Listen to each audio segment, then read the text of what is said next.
Hello बच्चों, चलिए प्रश्न को प्रारंभ करते हैं। एक दर्शक समुद्र के किनारे खड़ा होकर देखता है, 1 मिनट में 54 तरंगे किनारे तक पहुंचती है। यदि तरंगों की तरंग दैर्ध्य 10 मीटर है तो उनका वेग निकालिए। दर्शक किस प्रकार की तरंगे देख रहा है, ये पूछ रहा है। चलो देखते हैं प्रश्न की मुख्य अवधारणा को। तो प्रश्न की मुख्य अवधारणा क्या है?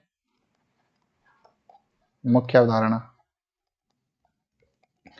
तो देखिए, जब भी हम किसी भी तरंग की वेग की बात करते हैं, तरंग का वेग, ठीक है, तो उसका वेग हम लिख सकते हैं उसकी आवर्ती तथा तरंग दैर्ध्य की टर्म्स में। यहाँ पे एफ है आवर्ती और लैम्डा है तरंग दैर्ध्य, ठीक है। ये पर सेकंड में या फिर बोलो हर्ट्ज में होता है और ये होता है मीटर में, ठीक। अब दिया हमें क्या है, हमें कुछ दिया हुआ है। यहाँ पे क्या दिया है, दिया है क्या कि एक समुंदर है इधर, यहाँ पे ये किनारा है, मान लो इधर ये समुंदर है पूरा।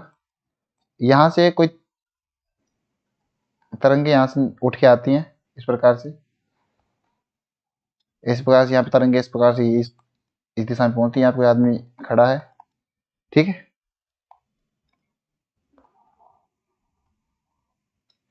इस प्रकार से लहरें आती है समुद्र की, उस v बराबर एफ गुणा लैम्डा से, ठीक। तो ये दिया हुआ है। और क्या दिया हुआ है, इसमें दिया हुआ है कि 1 मिनट में 54 तरंगे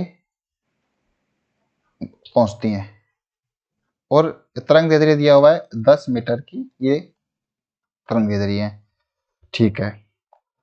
तो यहां से इसका मतलब क्या है कि 1 मिनट में 54 तरंगे, इसका मतलब 1 सेकंड में कितनी, तो इसको ऐसे लिख सकते हैं कि 54 तरंगे होती हैं 1 मिनट में।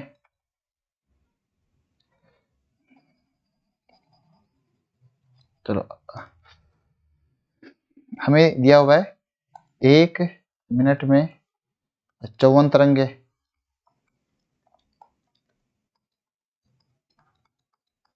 तो इसका मतलब है 60 सेकंड में 54 तरंगे। तो 1 सेकंड में कितनी तरंगे होंगी, 54/60, तो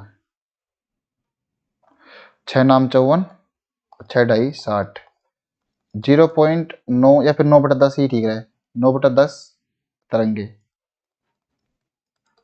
तो देखो, पर सेकंड प्रति सेकंड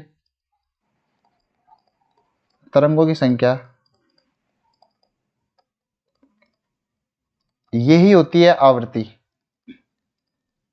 तो ये हमारे पास में अभी आई है कितनी, 9/10 तरंगे प्रति सेकंड।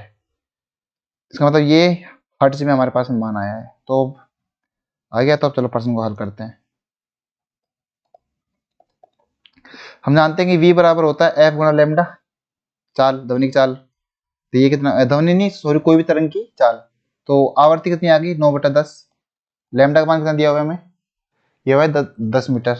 यहाँ पे 10, ये 10 से 10 कट जाएगा, तो ये आएगा 9 मीटर प्रति सेकंड इनकी चाल होगी, जो कि समुद्र की लहरें उठ के आ रही होंगी।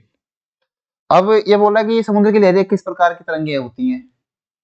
तो समुद्र की लहरें, तो देखो इस डायग्राम को दोबारा बनाते हैं। इधर ये आदमी खड़ा है, अब ऐसे तरंगे इनके पास में इस दिशा में ये तरंगे आ रही हैं, ठीक।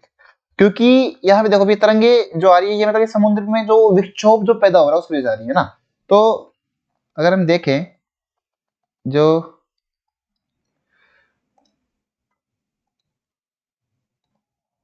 ये मान लो एक मीन लाइन है, इसके ये जो कण है ये आगे नहीं जा रहे, ये ऊपर नीचे दोलन कर रहे हैं ऐसे, ठीक है, इसे ऊपर नीचे दोलन कर रहे हैं। मतलब कणों के जो दोलनों की जो दिशा है वो कुछ इस प्रकार से है, और तरंग की दिशा इस प्रकार से है। मतलब तरंग में जो ऊर्जा ट्रांसफर हो रही है, जो ऊर्जा स्थानांतरित हो रही है, उसकी दिशा इस प्रकार से है, ये v और ये कणों की। मतलब जो vp ये कणों का वेग जो है वो कुछ परपेंडिकुलर लंबवत है किसके, तरंग के, वेव के। इसका मतलब क्या होगा, इसका मतलब है कि हमारे पास में अनुप्रस्थ तरंग है, अनुप्रस्थ तरंग।